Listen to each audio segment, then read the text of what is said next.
Hey everyone, this podcast is part of Story Mode, the podcast network of Gamefully Unemployed. You can support us and gain access to other great exclusive podcasts at patreon.com/gamefullyunemployed. That's patreon.com/GAMEFULLY unemployed, which is spelled like it sounds.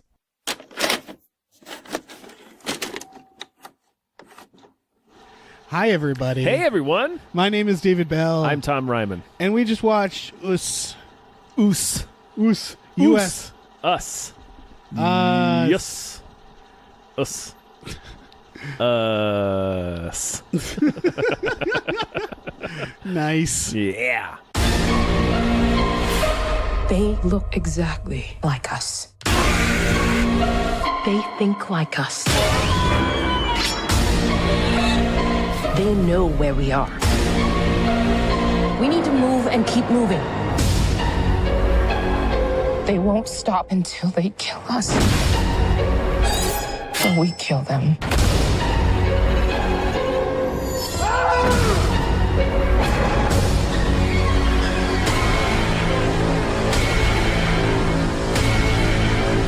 Be careful. Okay, real quick. If you're going to see Us, don't listen to this. Do not listen to this. Go watch Us, formulate your opinion, and then come back and listen to this podcast. Yeah, just to be clear. Yeah, please go watch the movie. Yeah, it's a movie that benefits from not knowing as little as possible. Yeah, as little about it as possible, which they did a good job. I will say they did a good job with the trailers. So they don't tell you too much. Yes. I'm proud that, because in a Hypecast, I gave my prediction, and I wasn't too far off. You weren't. I was pretty far off, but I was closer than I was. Yeah. Yeah. Yeah.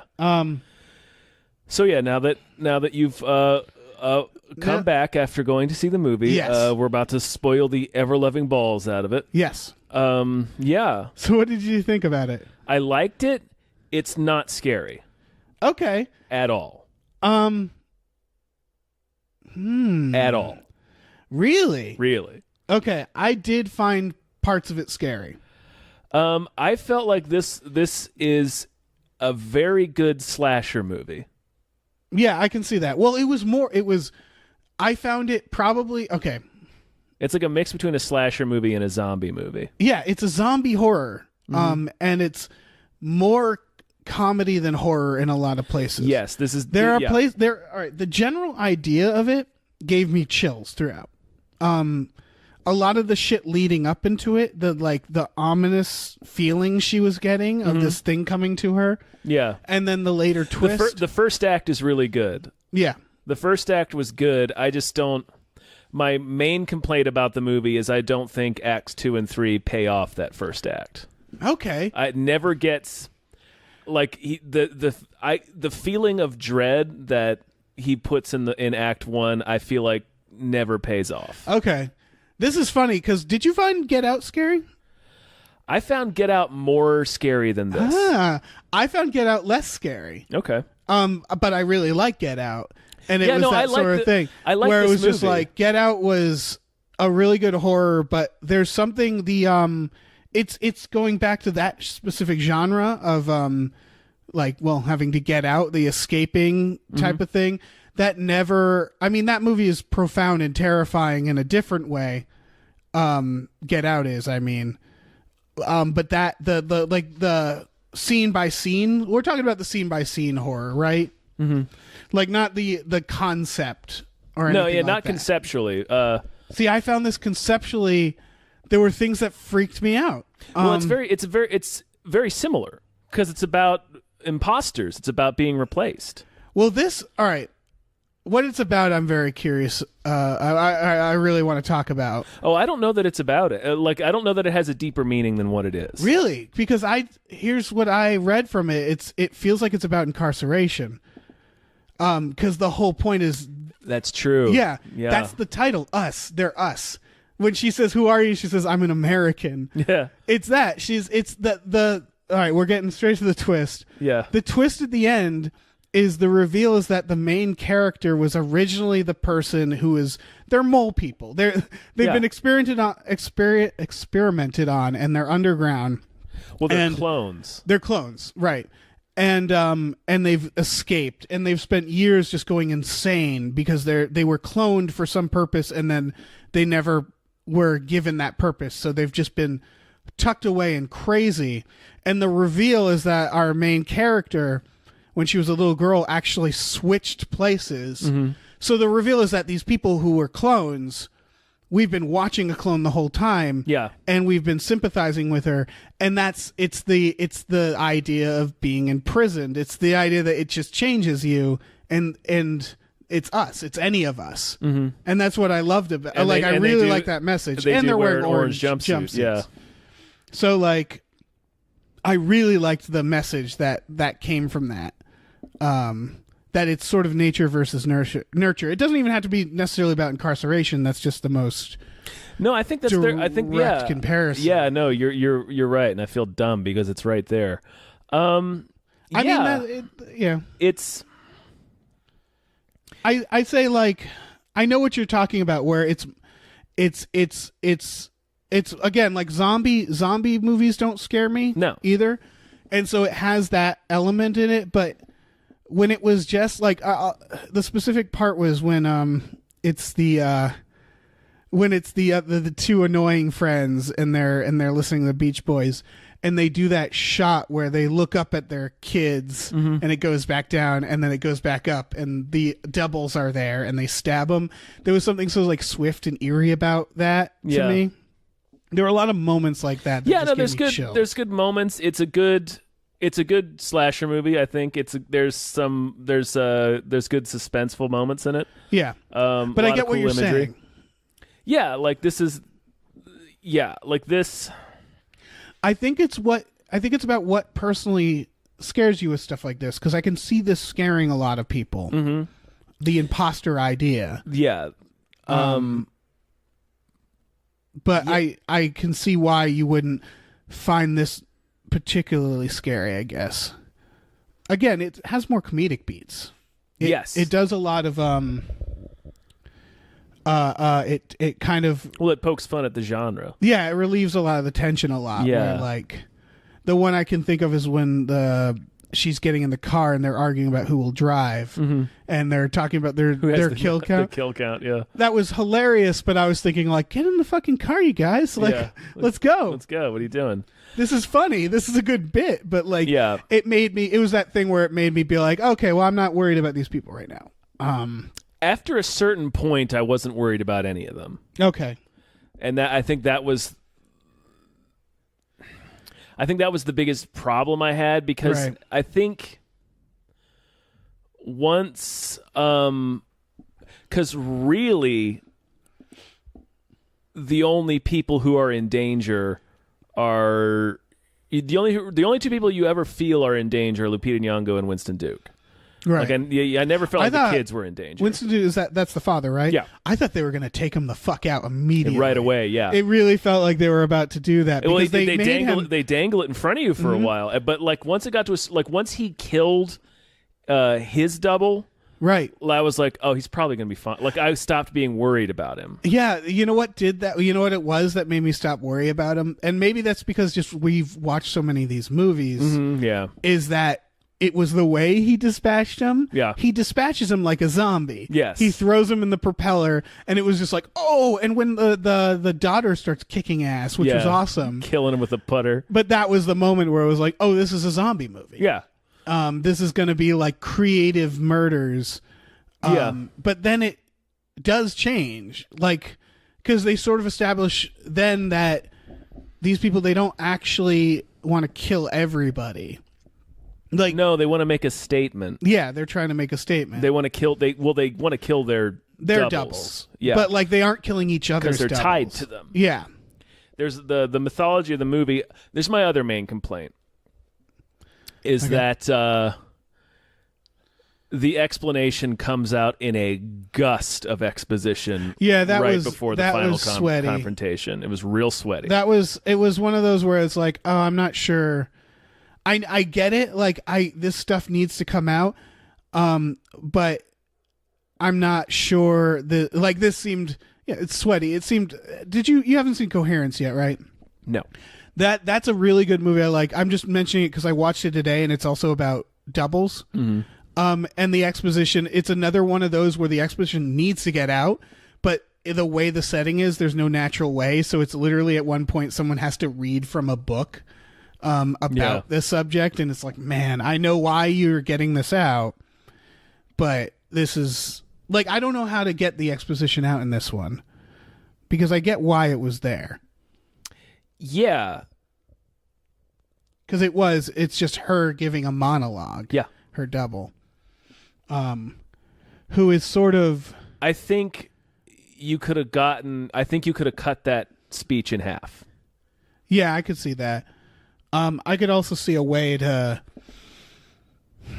I think... Yeah, I could see that. I'm thinking like there may be a way to just show it in flashbacks as well. You're right, because we kind of show it in a more flashbacks abstract after a way. minute. Yeah, but I also get that he's not trying to make this necessarily hard. It's not a mystery.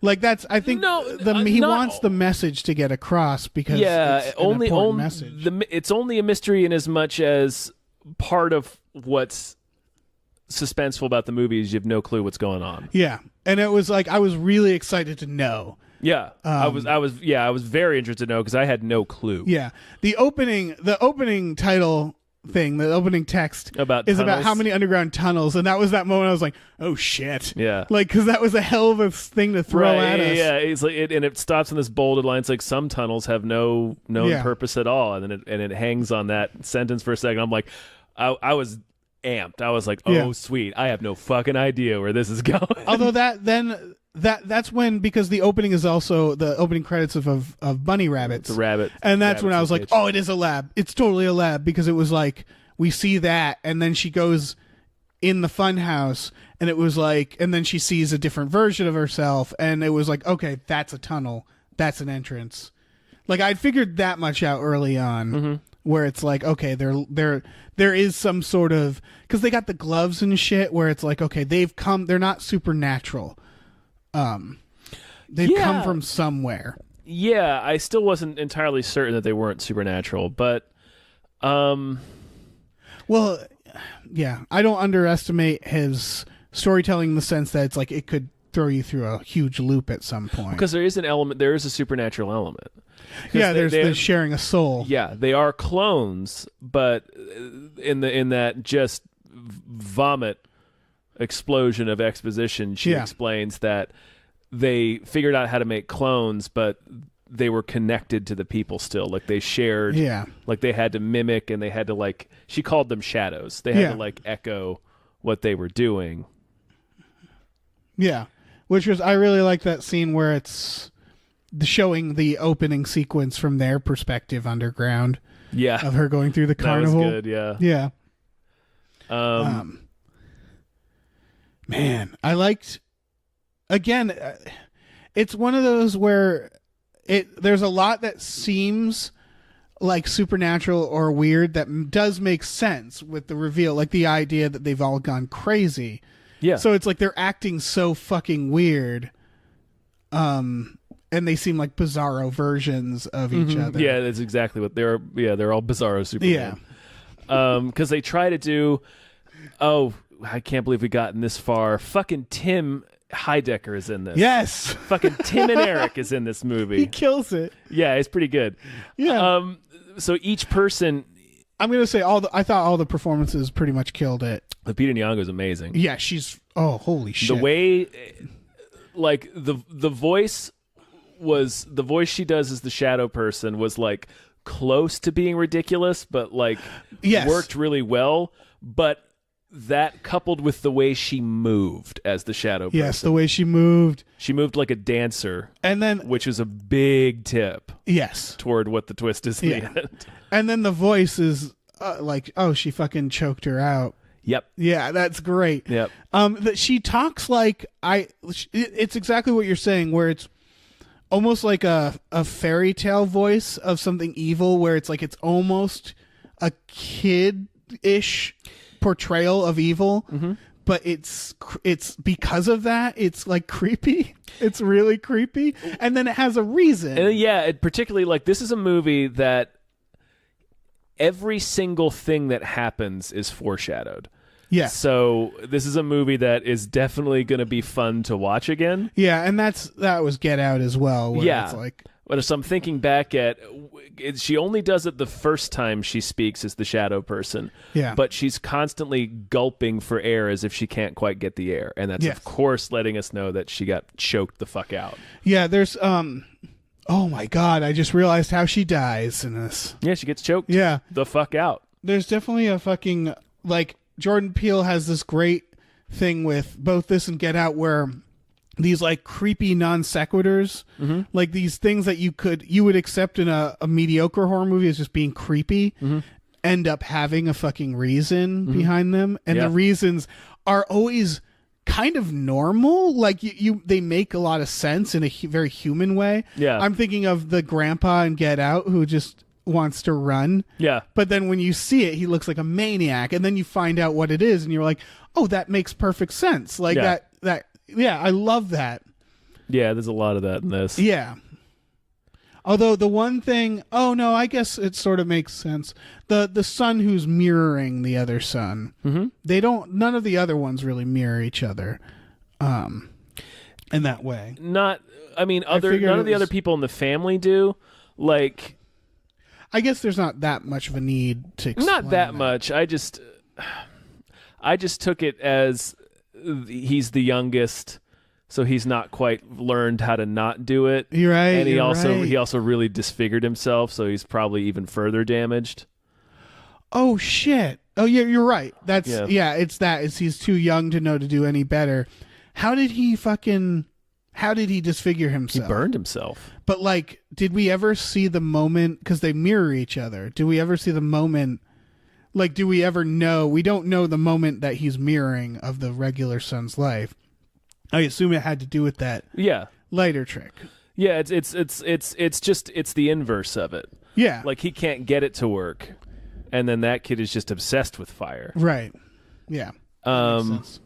And then Winston Duke's character, like, knows, like, when he sees Winston Duke adjust his glasses, like, it like triggers something in him, so he's like, he knows he's supposed to be doing that. Right.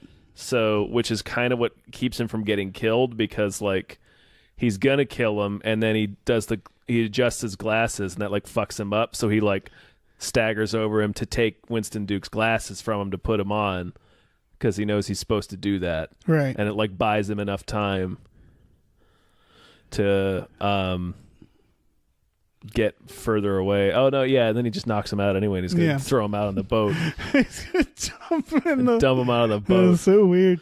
It's a good sequence. The boat is great. The boat's a great sequence, and there's a lot of Jaws nods in it. Yeah. Yeah, because the kid's wearing the Jaws shirt, and it's like, oh, yeah. No, I just love the character of the boat. Yeah, the boat. That's the shitty broken boat. I loved... And then he gets into a fucking... This movie has Winston Duke, the fucking M'Baku from Black Panther, in a fist fight with Tim and Eric. Yeah. Like, Jesus fucking Christ. this movie. He was... he did so good as, like, the silly dad. There Yeah. was, like, little things where when the kid's running by and he hucks the pillow at him. Throws a pillow. Like, I have seen my father do that. Yeah. Yeah. He tells dad jokes. Yeah, yeah. They all... I mean, again, Yeah. they all nail the performance. Yeah, they're all great. They're all good characters. Yeah. Um, They do a really good job at, like, endearing us to them. Mm-hmm. Which, that was, again, why I thought he was maybe going to die, because I was like, is this movie going to be so cruel? But he also... I mean, again, it's only been Get Out in this, but he seems to generally like kind of happy endings. happy-ish. Happy-ish. Happy-ish, yes. Like this one... But, like, satisfying. Like, in Get Out, when the sirens are coming, and you're like, Yeah. oh, fuck. And Yeah. then it's his friend. It's like a hero moment. Yeah. And I like that he's rewarding the audience, more or less. This one, not so much. But still... They survive. Because you realize it's like... It's like, oh no, she's the double. But it's like... But it's the same... We liked her the whole movie. Right. So we liked the double. Yeah. I was starting to sympathize with the other double too. Yeah. With both of them, because that's the idea, is that like Yeah. she was in a fucked up situation. And there's hints. And there's just so much. It's either them or me. It's because that's sort of how it ends, of just like, well, fuck those people. Well, and it explains why she's the only one who knows to be afraid of that. Yeah. And it's because they got swapped. And then, of course, there's a couple of there's more hints, like when she kills. Oh yeah, she goes a little wild. It starts to come out a little bit when she kills the teen, and then when she kills other Lupita. Right. And there's another moment too where she starts like she gets out of the car to like comfort the dying shadow teen girl. Right, because she knows it's one of her people. Yeah. Man. But I also saw that as like it's her kid. And in the moment you don't question it because it's like, oh, she's a mom and it's a double of her child, but it's still that would fuck me up. So you don't question it that much when it happens, but then man. Yeah, and then there's I'm gonna enjoy rewatching this. Yeah. So did you not figure it out until right before they revealed it? The switcheroo I didn't figure out. Oh. You heard me in the theater where I was like, oh shit. Yeah. And then I was like, oh yeah. Because it was like, of course, because the trailer kind of spoils it, because you see the grab in the trailer. You see when she turns around in the hall of mirrors and her other self grabs her. And in my head, I was like, oh, I guess they cut that. And I was just like focusing on, like, I got a little obsessed with the incarceration stuff, and then I was just like kind of just enjoying the movie because I legitimately didn't know where it was going to go, and I was like, where did they come from? And then it distracted me enough that when I think I figured it out a fraction of a second before they revealed it. That's it. Where it's just her thinking back of that memory, and it was like, oh right, that memory isn't done. Like it was never complete. Yeah, they stopped the flashbacks about partway through. I love the hall mirrors. The that was the shit part I found really creepy. I agree with you. It's the moment it gets into the the zombie stuff. Yeah, like that was still creepy to me, but it was less. It was suddenly. The tension. There was a point where the tension dropped, and I was just really enjoying the film. Yeah, I think it's pretty much when the Shadow family gets into the house. Like I would, for me, it was a little after that. A little bit, yeah. I think it was when they were having fun in the car, and then it became sort of more actiony, where they were like, where it was like they were more jokey while they were fighting their doubles at that point. Yeah. Everything up into that, because again the like it definitely got. I think the last creepy part was when she looked at one of the daughters who got fucking nailed in the face and fell off that balcony. Yeah, and she was gone. Yeah, and it was like, oh shit. Had to run over to. Yeah, I mean, there's still good suspense in the film after that point. It's just in general, like I wasn't scared and I wasn't really worried about anyone. Right. But man, that final showdown when the two Lupitas are fighting, and with the dancing cut, that was so fucking good. Yeah, that was particularly the beginning of it when she just picks up the scissors and turns her back, and then starts moving toward her through the desk. Yes. I was like, oh shit! Oh god, that was such a good image. That was really good. Yeah. I also noticed that they probably didn't have to do much in terms of CGI because there's so much like shadows and shit. Yeah. And it's stylistically it fits. Yeah. So they probably had a lot of body doubles. Yeah, it's very obviously doubling in most of the shots. Yeah. Like, in most of the shots, you just won't see the other person. Yeah, but it was so natural in the movie, in the mood that is like I've seen that done in other movies where I'm like, oh, they can't afford it, so they put them in shadows or whatever. Yeah, that was really good, man. I did like the overall premise. I did find creepy. Oh yeah. And I found that twist to me was just like, it was just like, oh fucking, of course. Well, yeah, it's us. They're us. Well, we're connected to them, and it's like, also the evil twin thing. I was waiting for it the whole movie. Right. Like I was waiting for somebody's going to get swapped. And then when they started to hint toward Lupita kind of being a little crazy, It was like, oh, that she's the double. She's been it the whole time. Right. It was just because, and I guess that would be the last complaint I would make, is that pretty much every movie that features evil twins does this. Oh yeah, but this, so I was literally I guess watching for it. It was the fact that what they were saying by it, because it wasn't that they had swapped during the movie. It's that they had swapped, and it didn't really matter. Always swapped. Yeah, they had swapped from the beginning, and she was still this good and that mother, was the point. good wife, good person, Yeah. friendly person. She was a perfectly well-adjusted person living in the world. Because it could be any of us. Yeah. Yeah. Yep. Because these people, that's the whole point, is that it's the opposite of imposter, I think, where it's like, no, these people aren't imposters. They've been here the whole time. They have just as much of a right as we do to exist.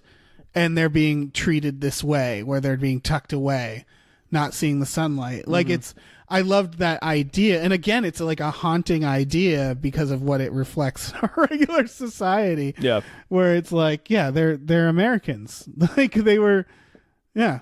I love that. I really liked that message.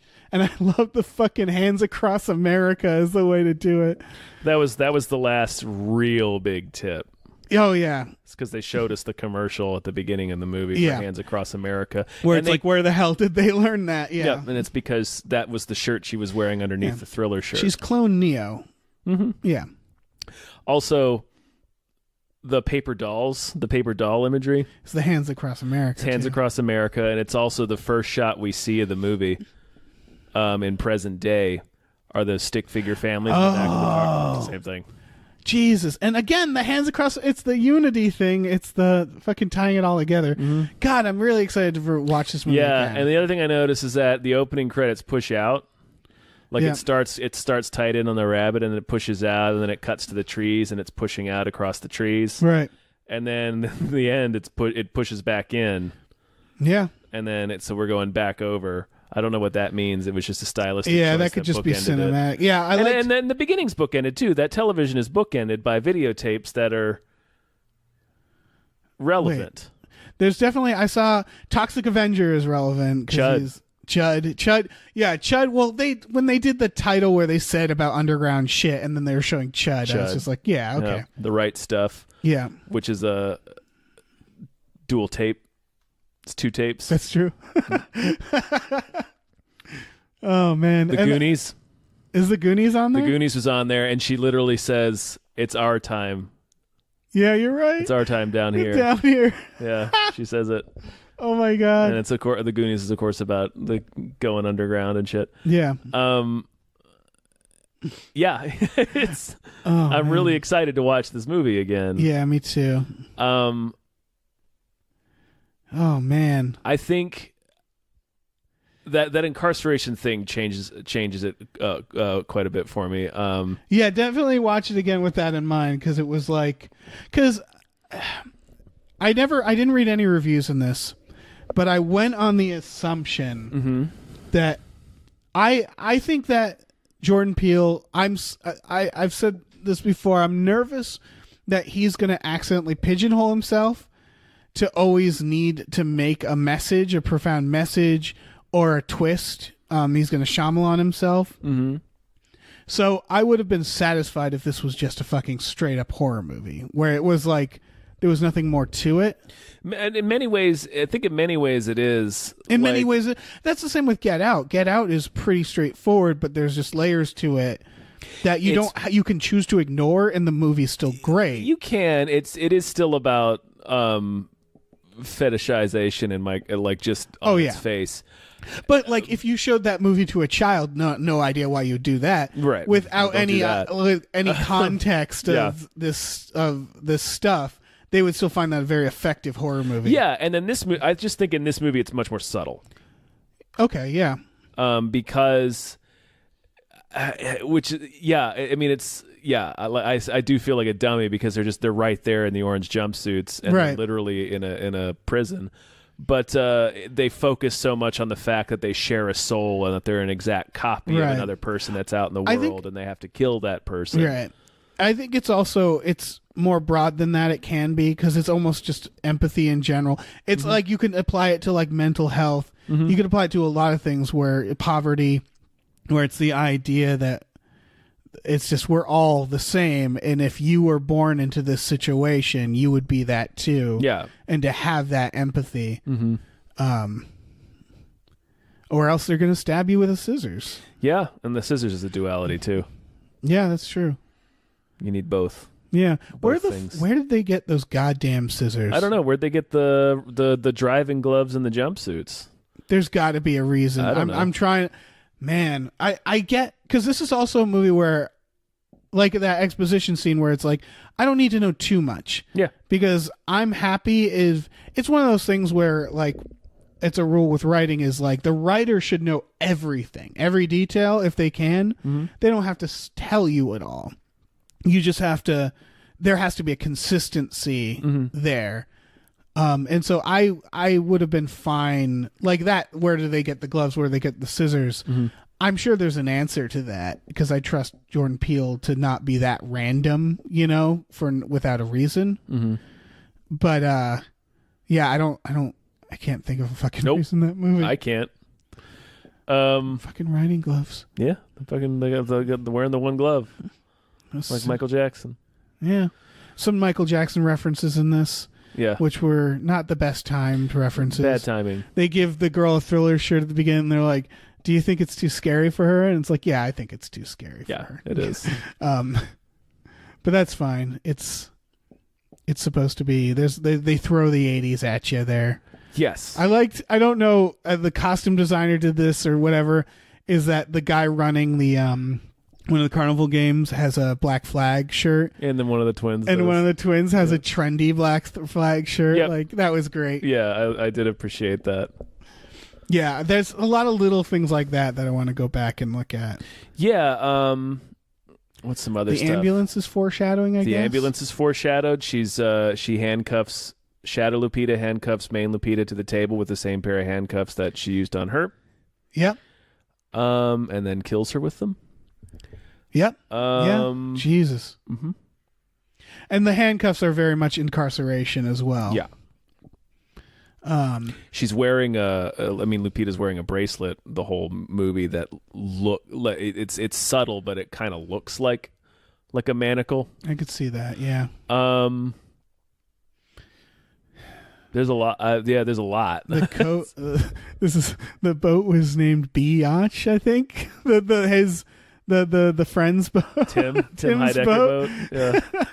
I think it's B-Yacht. That's it. B-Yacht. That's that was one where I was just like, nice. I like the moment they put on the Beach Boys. I was like, oh, they're gonna die, because it was like you don't put on a song like that unless you're going to get murdered to it in a horror movie. You're going to get stabbed to death. Yeah, Elizabeth Moss, by the way, is also fucking great in this. Yeah. She does good as her double. Yeah, and that was another like all the doubles are weird inverses. So like Tim Heidecker's double is still kind of like being like a shitty jokester, still kind of a dick. Yeah, he's still being like a tool, like being like lame jokes. Yeah.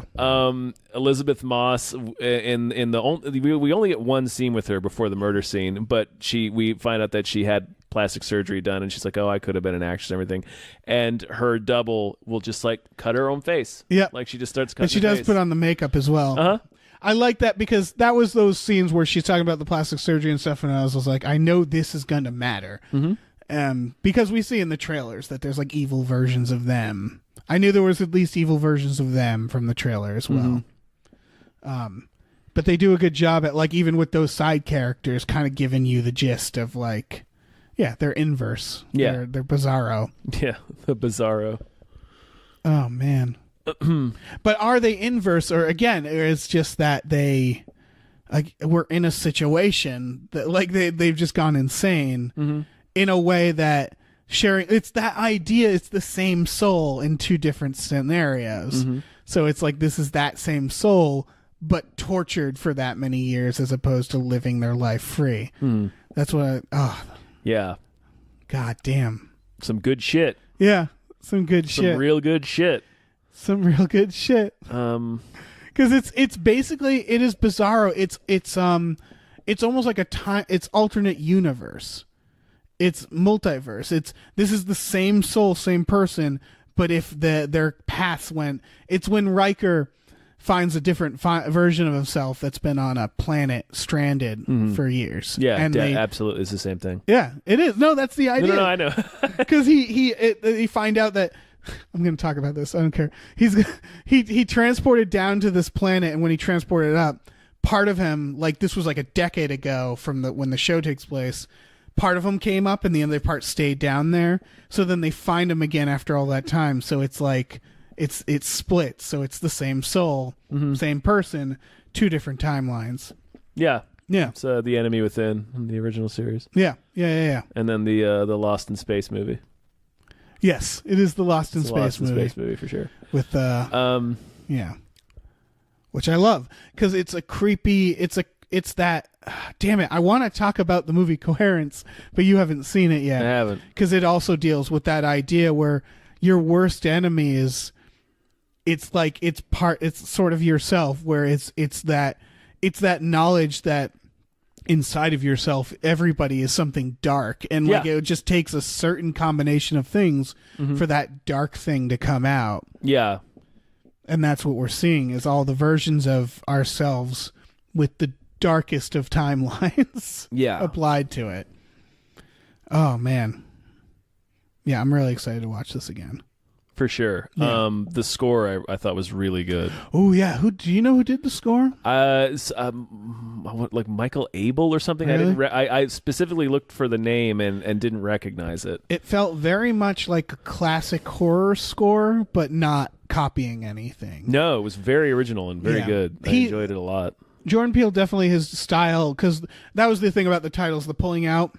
The font was like, it reminded me of like one of the Omen sequels. Like it's like a 70s, 80s horror, like not even necessarily like a good horror font. And it's very nostalgic. And like his style is, and it was the same with Get Out, where it's like very nostalgic, and you can tell he's very inspired by a lot of movies, but it's still his own thing, very much so. Like I never feel like he's directly pulling anything. No, and that's why the main reason I like Get Out more than this is I feel like Get Out, all of Get Out, with the exception of like the very end when he fights his way out of the house. Right. It's all the first act of Us. It's all this dread. Right. And he's real good at that. Yeah, he's real good at the dread. Yeah. He's real good at this was tough because. And again, we probably should have seen this from the trailer, where it's like when they got to them pretty fast. Because here was what I thought was going to happen: is they call the cops, and they're like 14 minutes out. So I thought what was going to happen was that they were going to have a close encounter with these people. Yeah. And then the cops would come, and it would all reset, and it would be like next day they're trying to figure it out. And the moment I realized, like, oh shit, we're in it. Like this is it's just going. They're confronting each other. Yep. Yeah. Then it was like, I don't know what the fuck this is going to be. Yeah. For sure. But then when they started doing the boat, and there was the other versions, so like the tension breaks pretty fast in this. Right. Once you get the scale of it, it's definitely broken. So I can see as a horror movie that it definitely gets less scary, but it gets replaced with just being a real fucking blast. Yeah. Like this is a horror. I almost want to say horror sci-fi, because it felt like a very sci-fi. It's Invasion of the Body Snatchers type premise. Yeah. Or again, like zombie, but like zombie horror has that too, where it's like we can have fun with this. It's suddenly it becomes about how cool the kills are, which I love that they gave to the little girl. Yeah. She did get to really flex on some. Evil doubles. Murders the shit out of those teenage girls. Yeah. That must have been a fucking blast to shoot. Like if I were a teenager and got to be in that scene, like, oh, that must have been so good. Yeah. Being a kid in this movie must have been sweet. Just really that little sweet. boy got to do a lot. Yeah. And he was pretty good. Yeah, I wonder what the auditions were like. That he was the introducing in the beginning, right? He must have been, yeah. Or I think it was actually a girl name. It might have been. I don't know. All the kids did great. Yeah, all the kids are real good. Yeah. Which, man, that feels like it's a task, getting like a good child actor for this shit. Yeah. But I think it also would have been less scary for a child actor, because you get to play both sides. So it's You like, get to be the don't bad be guy. scared. Yeah, You're yeah. also the You get bad to- guy. You get to have fun and be the monster. Yeah, it's not like Danny from The Shining where they have to like lie to him about the movie Yeah, he's he has in. no fucking clue what that movie is. Yeah, there's no way they can lie. No, because they got to get both. Yeah. I can't imagine being that kid growing up and then being like, finally you can watch it, and him being like, hey, what the fuck? Yeah. What is this? What did you do to me? Oh, man. Oh, Yeah. I think I might have liked this movie slightly more than you. I still liked it a lot. Yeah. I think it's a really solid slasher movie. Yeah. Yeah, it's like kind of like Your Next, where Your Next starts being kind of scary and then then it's just tension like- breaks. Yeah. I was okay with that. Like it's funny because I just didn't notice that I didn't think about it by the end. Because I guess it's also because again, Get Out. You're right. There's so much more tension in Get Out, but that escape premise, I don't know. It's the same with like the Purge and all those. Like I kind of lump those together in my mind, where it's like the I wouldn't classify Get Out as a home invasion it's hard to movie, though. classify Get Out, but where it's like the danger is kind of like crazy people. Yeah. Yeah, I don't know.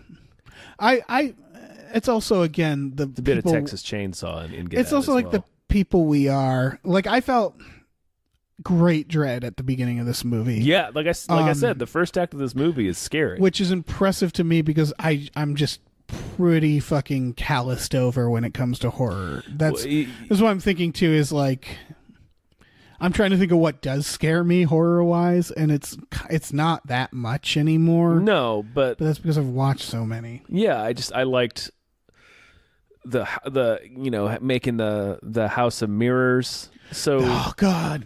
so just very subtly just in a way scary, and the coincidences that kept piling up. I think the point was not to scare it, because now that you talk about the House of Mirrors, there's a great mirrored moment in that where when as a little girl she goes in, the owl is just like, jeez, it scares the audience, and then at the end she just wails on the owl. Immediately fucking crushes it with her butter. It's like, fuck that owl. So it is a lot of like the characters, the first act, they don't have control, and it's about that regaining character control, taking control. And in a way becoming fucking terrible by doing it. A little bit. I like, oh God, I love how it's more morally gray, where it's like I like a good villain where I'm just like, yeah, I understand why they're angry. Yeah. Like it's a little misdirected, sure, but I get why they're so angry. Yeah. Yeah. Fuck. Yeah, it's good. I don't know what else to say other than. Yeah, I mean, people, if you've watched this already, like I said, you should. Right. Like we instructed you to. Yeah. How dare if you you're defy listening us. this to like know if you should watch it. Yes. Yeah, watch it. You should have watched it already. It's very fun, and again, it's very fucking funny. It's funny, yeah. It's funnier than Get Out. Yeah. Yeah. It's definitely funnier than Get Out. Get Out was still funny too. Yeah. Because sure. I do think he's just making more of a zombie movie genre in this one. But I like that it's different. Yeah. I pointed out the sameness of it, but like most of this movie is wildly original. Well, he uses the genre to say something that was right there. Because we've talked about it when we wrote for that website, where the zombie movies is like a certain, it like zombies symbolize a certain fear, which is a horde. Yeah. Which is the other. Like it's groups of people. Yep. Commercialism Otherism. or immigration, or like it taps into that fear, and that's what they're doing in this, but they're just like, let's look at what that is. Like like it's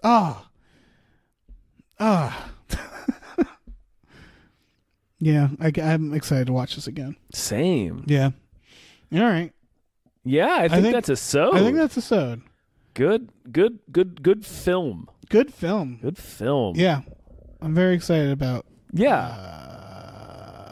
We got Twilight Zone coming up in like 2 weeks too, so we're gonna have all sorts of Jordan Peele. Yeah, and we're getting into that. We got Pet Sematary coming. By those starry eyes motherfuckers. Yeah, we got some good horror coming up. Yeah, I'm excited for that. Yeah, but yeah, go see this film. Go see this film. Also, check out our Patreon. Should we We should. We should plug stuff. Do it. Patreon.com/gamefullyunemployed. We have exclusive podcasts on there. One is called Tom and Jeff Watch Batman, which is about Tom and Jeff watching stuff. Mm-hmm. And featuring a certain Batman. Yeah. And the other one's Fox Mulder is a Maniac. Mm-hmm. They are usually exclusive to Patreon, so you just got to kick us $5. Yeah. Just $5. Yeah. So do that. Do that thing. And then we got merch. Yeah. We got a store, tpublic.com/store/gamefullyunemployed. Yeah. You can get some sweet stuff there. We got a Twitch, twitch.tv, gamefully_unemployed. You can come play games with us. We do board game streams as well. Yep. All that stuff. We never plug Best Bad Movie Ever over on the On Pops network. Oh, that's right. We're hosts of that. I get a lot of people saying like, "Oh, that Best Bad Movie is great on the Gamefully Unemployed network." I've gotten a lot of that, and it's like, "Oh no, that's it's on not us. Pops. It's on Unpopular It's on Opinion. Pops. We don't have to do shit." Yeah, we just go in and record it. Yeah. And then cast it into the ether. Yep. And Adam turns it into a show. Yep. So check that out. Yeah, check that out. Yeah. Where we will not be covering this movie ever. No. Yeah. All right, let's get the hell out of here. Okay.